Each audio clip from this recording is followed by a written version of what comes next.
น้องเป็นหาอ้ายอาสาเป็นแห่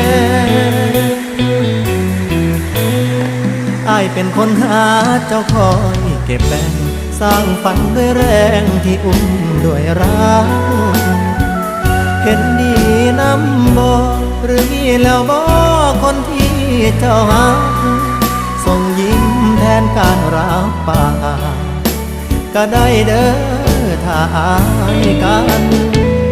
ตกลงบ่นางถ้าอายแต่งตั้งเจ้าเป็นหวานใจขายความคิดนี้ฝากไว้เป็นการบ้านใจให้ลองช่วยฝันอย่าตัวกันเด้อถ้าน้องมีคนชายในฝันแต่ถ้าน้องเห็นงามตามนั้นเรามาสร้างฝันช่วยกันเด้อ